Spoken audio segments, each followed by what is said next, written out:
తెలంగాణలో ఇంటింటికి నల్ల నీళ్ళు ఇచ్చేందుకు మిషన్ భగీరథ పేరు మీద పోయిన బీఆర్ఎస్ పార్టీ సర్కారు పనులు చేసింది కదా. ఇక తెలంగాణలో చాలా వరకు నీళ్ల కోసానికి బిందెలు పట్టుకొని పోయే బాధ తప్పింది కానీ కొన్ని జాగాల్లో మాత్రం ఇప్పటికి కూడా బాధలు తప్పుతలేవుల్లా. పాపం గిడొక ఊళ్ళే నీళ్ల కోసానికి అక్కడి జనాలు ఎట్లా గోసపడుతున్నారో చూద్దురు పాండ్రి.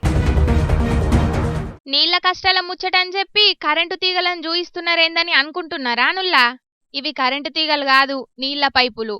అవునుల్లా, నీళ్లు లేక అవస్థలు పడుతున్నోళ్ళు బోర్ మోటార్కు పైపులు ఫిట్టింగ్ చేసుకొని భూమిలకెంచి కాకుండా గిట్ల ఇండ్ల మీదకెంచి తీసుకుపోతున్నారు. నిర్మల్ జిల్లా తానూరు మండలం బోల్సా ఊళ్ళే ముచ్చటిది. మరి వాళ్ళ బాధేందో గీ అన్న చెప్తున్నాడు ఈనుండ్రిగా. గ్రౌండ్ వాటర్ బాగా తక్కువైపోయింది. తాగడానికి నీళ్లు 1 కిలోమీటర్ దూరం వెళ్లి తెచ్చుకోవడం, ఇతరుల చేనులో పోల గాని మరి వేరొకళ్ళ ఇంటి దగ్గర ఒకటే బోర్ ఉంది. ఆయన ప్రజలకు సేవతో అది ఎంతో కొంచెం డబ్బులు ఇచ్చి ఆ వాటర్ని మేము తెచ్చుకోవడం జరుగుతుంది. ప్రభుత్వ అధికారులు మాకు ఏదైనా ఒక సాయం చేసి ఆ నీళ్ళ యొక్క సమస్యను తీరుస్తారని వారికి మేము కోరుకుంటున్నాం. వాళ్ళ ఊళ్ళే నీళ్ల సౌలతి లేక చాలా తిప్పలు పడుతున్నారట. ఇద్దరికే బోర్లున్నాయట. వాళ్ళకే ఒక్కో కుటుంబం ఏడాదికి 4,000 రూపాయలు ఇచ్చి నీళ్లు తీసుకుంటున్నారట.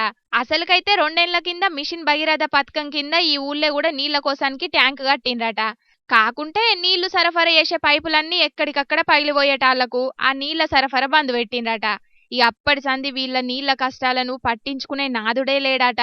ముథోల్ ఎమ్మెల్యే రామారావు పటేల్ సారు జిల్లా కలెక్టర్కి చెప్పి వీళ్లకు నీళ్ల తక్లీఫ్ లేకుండా వేయమని చెప్తే తొందరలోనే బోర్లెత్తమని అన్నారట. గాని ఇప్పటికి సుతం ఎక్కడేసిన గొంగలి అక్కడనే అన్నట్టున్నదట వీళ్ళ పరిస్థితి. ఇటు మిషన్ భగీరథ నీళ్లు రాక అటు బోరింగ్లు కూడా లేకపోవట్లా నీళ్ల కోసానికి చాలా ఇబ్బందులు పడుతున్నారట అక్కడి జనాలు.